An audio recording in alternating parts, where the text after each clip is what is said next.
నమస్కారం నాగార్జున గారు. నమస్తే అంజి గారు. పిన్నెల్లి గారిని కలిసొచ్చారండి జగన్ గారు. హ్మ్. బయటకొచ్చాక ఒక ప్రెస్ మీట్ అరేంజ్ చేశారు. హ్మ్. ప్రెస్ మీట్‌లో ఆయన ఫస్ట్ టైమ్ అనుకుంటా రెడ్ బుక్‌ది ప్రస్తావన తీసుకొచ్చారు. హ్మ్. ఆల్మోస్ట్ అంటే చంద్రబాబు గారు ఒక రెడ్ బుక్కు, లోకేష్ గారిది ఒక బుక్కు, తర్వాత ఇంకొకళ్ళది ఇంకొక రెడ్ బుక్. అదే. ఇట్లా ప్రతి ఒక్కళ్ళు ఒక రెడ్ బుక్‌ని మెయింటైన్ మెయింటైన్ చేస్తున్నారు. చేస్తున్నారు. అని అంటూ హెచ్చరించారు. ఓకే. వాళ్ళందరిని కూడా హ్మ్. ఇప్పుడున్న నాయకులందరిని కూడా హెచ్చరించారు. ఓకే. జాగ్రత్త అని చెప్పేసి. జాగ్రత్త. ఆ! హ్మ్. దాడికి ప్రతిదాడి ఉంటుంది అని ఉంటుందన్నట్టుగా. చెప్పేసి హెచ్చరించారు. హ్మ్. ఇక్కడ ఆయన మనస్తత్వం ఇంకా మారలేదనుకోవాలా? లేతే ఎలా చూడాలండి? ఒకటి అంజి గారు, నిన్న ఆయన నెల్లూరు కారాగారానికెళ్ళి పెట్టినటువంటి ప్రెస్ మీట్ ద్వారా హ్మ్. ఒక రకంగా చెప్పాలంటే పిన్నెల్లి రామకృష్ణారెడ్డి గారిని పూర్తిగా బుక్ చేశారు. హ్మ్. అంతకుముందు ఏమన్నారు? వైసీపీ వాళ్ళు ఇప్పుడు దాకా చెప్తున్నటువంటి ఆర్గ్యుమెంట్ ఏం చెప్తున్నారు? మీరు ఆ ఈవీఎం బద్దలు కొట్టినటువంటిది ఫేక్ వీడియో. దాన్ని ఫ్యాబ్రికేట్ చేశారు. మార్ఫింగ్ చేశారు. అంబటి గారన్నారు. మా వాడు శుద్ధపూస అని చెప్పేసని అంతకుముందు వీళ్ళు అన్నారు. ఆ! అంబటి రాంబాబు గారు. హ్మ్. అసలు మీకెట్లా వచ్చింది? హ్మ్. లోకేష్ గారికి ఎట్లా వచ్చింది? చేశాడా? చేయలేదా? అనే మాట పక్కన పెట్టి అదంతా ఫేక్ క్రియేషన్ అన్నట్టుగా కొన్నాళ్ళు చెప్పుకుంటూ వచ్చారు. ఇంకొకసారి సాక్షిలో ఏం రాశారు? దాంట్లో పాము దూరితే దాన్ని పగలగొట్టాడని అదొక ఫన్నీ ఇన్సిడెంట్. ఆ! అదయిన తర్వాత నిన్న ప్రెస్ మీట్‌లో క్లియర్‌గా జగన్మోహన్ రెడ్డి గారు చెప్పిందేంటంటే, అదంతా ఏమీ లేదు. మా వాడు ఖచ్చితంగా పగలగొట్టాడు అని చెప్పి ఆయన మెడకి తాడు చుట్టేసాడు. ఓహో! ఆ యాంగిల్‌లో ఈయన బుక్ ఆ చేసారా? యాంగిల్‌లో బుక్ చేసాడు. ఓకే. ఓకే. ఆ! ఏమన్నాడాయన? ఆ! అవును. నిజంగానే అక్కడ నిజాయితీగా జరిగితే మా వాడికి మెజారిటీ ఉండి న్యాయబద్ధంగా అక్కడ గనక జరుగుతా ఉంటే పగలగొట్టాల్సిన పనేముంది? హ్మ్. జరగలేదు కాబట్టి పగలగొట్టాడన్నాడు. ఓకే. అయిపాయే అక్కడితోటి. నిన్నటి నుంచి ఒక ట్రోల్ అవుతా ఉంది. ఆ! మీకేదో సినిమాలో పోసాని కృష్ణమురళిని దీంట్లో పెట్టి హ్మ్. సప్తగిరి అతని పేరేంటి కమెడియన్ ఉంటాడు. సప్తగిరి కమెడియన్ సప్తగిరి ఆ! ఒక ఆర్గ్యూ చేస్తా ఉంటాడు. ఓకే. అతను అసలు పెట్టుకోడు ఇతన్ని. ఈ లాయర్‌ని సప్తగిరి. ఓకే. ఓకే. ఆ! ఆ! ఆ! రైట్. రైట్. ఆ సినిమా అవునండి. గుర్తుంది కదా! అవునండి. అవునండి. అవునండి చేశాడు. ఆ! దీనికే ఉరిశిక్ష ఏసేస్తారా? ఫస్ట్ ఒక ఫేకు ఇది ఏది చేసి కోర్ట్‌ని క్రియేట్ చేస్తారు. చేసి ఫైనల్‌గా ఏందంటే రియల్ కోర్ట్‌లో ఇది చేస్తారు. ఆ అవును. సంఘటనని హ్మ్. దీనికి లింక్ చేస్తూ ఆ! ఆ పోసాని కృష్ణమురళికి అసలు వీడెవడో తెలీదు. అదే. అదే. అయినా గూడా దీనికే ఉరిశిక్ష అంటే ఉరిశిక్ష అయిందని వాడిని ప్రేరేపిస్తుంటాడు జడ్జిని. అవును. దాన్ని బెట్టి ఎంత చక్కగా యాప్ట్‌గా ఫిక్స్ అయిందంటే, ఆ! నువ్వు వెళ్ళింది దేనికి? హ్మ్. నీకంత ప్రేముంటే వెళ్లి పరామర్శించి ఒచ్చెయి. ఆ! అక్కడికొచ్చి అవాకులు, చెవాకులు పాపం ఆయన మనసులో నుంచి చెప్పాల్సినటువంటి భావనేంటంటే, అక్కడ న్యాయబద్ధంగా జరగట్లేదు గాబట్టి, హ్మ్. మా వాడు కలెక్టర్‌కి ఫోను జేశారు, ఇంకోళ్ళకి ఫోను జేశారు రాలేదు గాబట్టి, న్యాయం కోసం దాన్ని ఆపడం కోసం పగలగొట్టాడు అనేటువంటిది ఆయన చెప్పాలనుకున్నటువంటి భావన. కానీ ఇప్పటికి కూడా ఆ స్క్రిప్ట్ ఏంటి సార్? స్క్రిప్ట్‌లో ఇదుంది చాలని జెప్పేసి అనేది కూడా అదే అది చెప్పేది. ట్రోల్ చేస్తున్నారు. అదే కదా! ఇప్పుడు ఆ! వాళ్ళడిగిన ప్రశ్నేంటి? ఈయన హ్మ్. అయిపోగానే విలేకరులు, హ్మ్. బానే ఉంది సార్. హ్మ్. నెల రోజులైంది. నెల రోజుల నుంచి అనేకమైనటువంటి దాడులు జరిగి, వందలాది మంది మీ కార్యకర్తలు దెబ్బలు తినుంటే, వాళ్ళ దగ్గరికెళ్లి మీరు పరామర్శించకుండా, ఓదార్చకుండా, రాజ్యాంగ విరుద్ధంగా పగలగొట్టిన ఆయన దగ్గరికి ఎందుకొచ్చారని వాళ్ళు అడగబోతే, అర్థమైంది సీన్. దానికి సమాధానం స్క్రిప్ట్‌లో లేదుగా. స్క్రిప్ట్‌లో లేకుండా మనోడు మాట్లాడితే ఏమవుతుందంటే, ఒకటి మాట్లాడబోయి ఇంకోటి మాట్లాడతాడు. ఇటు ఇందాక పిన్నెల్లిని ఫిక్స్ చేసినట్టు. ఇప్పుడు ఓకే. ముఖ్యమంత్రే స్వయంగా పగలగొట్టాడని అక్కడ కన్ఫర్మ్ చేశాడు విలేకరుల ముందు. మాజీ ముఖ్యమంత్రి. మాజీ ముఖ్యమంత్రి. హ్మ్. సో, ఇప్పుడు రామకృష్ణారెడ్డి లోపలుండి నవ్వాలో తెలవదు, ఏడవాలో తెలవని పరిస్థితికొచ్చేసారు. కాబట్టేంటంటే, తర్వాత నేను హెచ్చరిస్తున్నాను. నేను రిక్వెస్ట్ చేయటం గాదు. ఇవన్నీ ఏంటంటే, లేస్తే మనిషిని గాదంటారు కొంతమంది. సో, లేరా అంటే 10 మంది పట్టుకొని లేపితే లేస్తానంటాడు.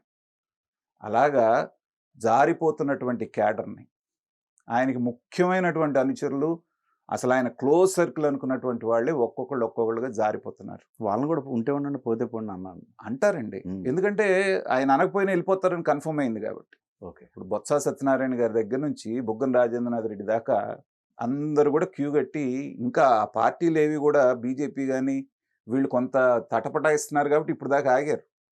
ఎందుకంటే కూటమి గాబట్టి. ఓకే. ఓకే. అట్లా గాకుండా ఓకే అంటే పొలోమన మొత్తం అంతా బీజేపీలోకెళ్ళిపోయేవాళ్ళు. పెద్దిరెడ్డి రామచంద్రారెడ్డితో సహా. పెద్దిరెడ్డి రామచంద్రారెడ్డే గదా! నంబర్ 2 మీ దాంట్లో. ఆయనే ఇవాళ పూర్తిగా బుక్ అయ్యేటట్టున్నాడు. ఆయనకు సంబంధించిన లారీలు ఎర్రచందనంతోటి నేపాల్‌లో పట్టుబడ్డాయి. ఆ నేపాల్‌లో పట్టుబడ్డ ఎర్రచందనం ఖరీదే పట్టుబడ్డ దాని ఖరీదే 300,00,00,000 అంటున్నారు ఇంటర్నేషనల్ మార్కెట్‌లో. మరి ఇలాగ ఈ 5 సంవత్సరాల్లో ఎంక్వైరీ చేసి ఎంత తరలిపోయిందనేది గనక లెక్కేస్తే అది వేల కోట్లకెళ్తుందో, లక్షల కోట్లకెళ్తుందో తెలియట్లేదు. కాబట్టి ఎవడి స్కిన్ కాపాడుకోవడానికి వాడు ఎక్కడ దొరికితే అక్కడే పార్టీలోకి వెళ్ళిపోవడానికి ఇది చేస్తున్నారు. కాదండి. ఇలా పార్టీ మారారు. హ్మ్. పార్టీ మారిన తర్వాత వాళ్ళందరూ మంచోళ్ళు అయిపోతారా? అవుతున్నారుగా.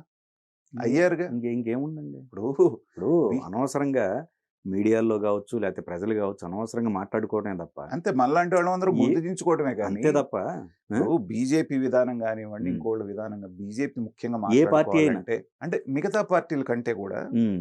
బీజేపీ వచ్చిన దగ్గర నుంచి హ్మ్.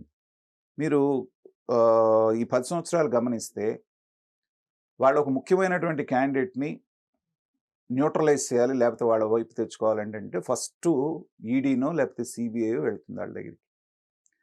సరెండర్ అయిపోయి వాళ్ళ పార్టీలోకి వచ్చేసారనుకోండి, ఇంక అందుకే నిర్మా వాషింగ్ పౌడర్‌తో ఉతికేసినట్టే. అందుకే దాన్ని వాషింగ్ మిషన్ అంటున్నారు బీజేపీని. హ్మ్. ఇంక మళ్ళీ ఈడీ గాని, లేకపోతే ఇది గాని వాళ్ళ వైపు కూడా చూడదు. అంతెందుకండి, జగన్మోహన్ రెడ్డి గారు పొత్తులోనే లేరు. కానీ ఈ 5 సంవత్సరాల్లో అసలు కోర్టు కన్నా ఎళ్ళాడా జగన్మోహన్ రెడ్డి గారు ఇన్ని కేసులు పెట్టుకొని? దాదాపు 30 పైన కేసులున్నాయి. ఈడీ, సీబీఐ కేసులే 20 ఉన్నాయి. ఎలా అయ్యాడు? చక్కగా ఎళ్లారు బీజేపీ వాళ్ళతోటి సఖ్యంగా ఉన్నాడు. వాళ్ళు అడిగిందల్లా చేశాడు. వాళ్ళకేం కావాలంటే అది చేశారు అనేటువంటిది బహిరంగ రహస్యం. యాహ్! కాబట్టి ఇవాళ ఎంక్వైరీ వేస్తే ఇది ఎక్కడికెళ్ళి తేలుతుందో తెలియట్లేదు. ఎన్ని సంవత్సరాలు శిక్ష పడుతుందో తెలియట్లేదు. అందులో మన పీనల్ కోడ్స్ కూడా మొన్న అన్నీ కూడా మార్చారు. కొత్త హ్మ్. చట్టాలు హ్మ్. నిన్నటి నుంచి హ్మ్. అమల్లోకొచ్చినియి. హ్మ్. అవి చాలా కఠినతరంగా ఉన్నాయి.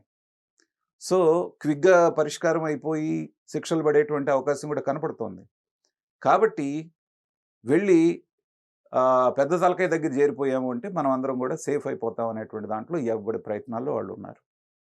కాబట్టి ఏంటంటే వాళ్ళలో ఆత్మస్థైర్యం నింపడానికి నిన్న కూడా ఎవరిని పెట్టుకున్నారు పక్కన మీరు చూసారు. అంబటి రాంబాబు, అదే అంబటి రాంబాబు, అదే అనిల్ కుమార్ యాదవ్, అదే ఆయన పేరేంటి మన సర్వేపల్లి ఆయన, ఆయన వీళ్ళందరూ ఉన్నారు. వీళ్ళే కదా నీ కొంప ముంచింది. నోటికొచ్చినట్టల్లా వాగి నీ ఓటమికి కారణమైన తర్వాత ఇప్పుడు కూడా నువ్వు మారకుండా వాళ్ళనే ఎంటేసుకొని తిరుగుతున్నావంటే ఇంక నువ్వు ఇక్కడ మారినట్టు. కాబట్టి ఏంటంటే జగన్మోహన్ రెడ్డి గారు ఎంత తక్కువగా మాట్లాడితే ఇప్పుడు ఉన్న కాస్త మందికైనా అంత సేఫ్‌గా ఉంటది. లేదు ఇలాంటి ప్రెస్ మీట్‌లు ఇంకో 4 పెడితే ఆయనే బుక్ చేసేసేటట్టున్నాడు అందరిని. అదే.